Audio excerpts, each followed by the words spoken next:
Hello everyone, আমার mini ব্লগে আপনাদের স্বাগত। আজকে রবিবারের সকাল, ঘুম থেকে উঠেই দুজনে মিলে বেরিয়ে পড়ছি বাজারের উদ্দেশ্যে। সকালে উঠেই দেখলাম হালকা হালকা রোদ উঠেছে, তারপর আবার দেখুন কীরকম বৃষ্টি নেমে গেছে। আমরা হালকা হালকা বৃষ্টিতে ভিজে ভিজেই গিয়েছিলাম।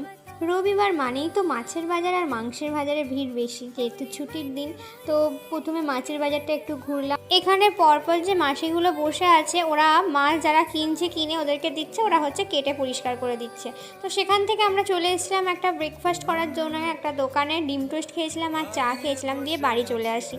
এবার চলুন আমরা কী কী কিনেছি সেটা দেখাই। তো প্রথমে আমি নিয়েছিলাম হচ্ছে একটু কুচো চিংড়ি। আমি চিংড়ি মাছ খেতে খুব ভালোবাসি, আর সুমন খুব একটা খায় না বলে এটা আমি আমার মতোই নিয়েছিলাম। আর রবিবার মানে তো চিকেন নিতেই হবে, তো সেই জন্য নিয়েছিলাম অল্প করে চিকেন আর কুচো চিংড়ি, এটাই আজকে রবিবারের রান্না হবে। তো এদিকে আমি একটু ফেস প্যাক মেখে নিলাম, রূপচর্চা তো করতেই হবে ছুটির দিন।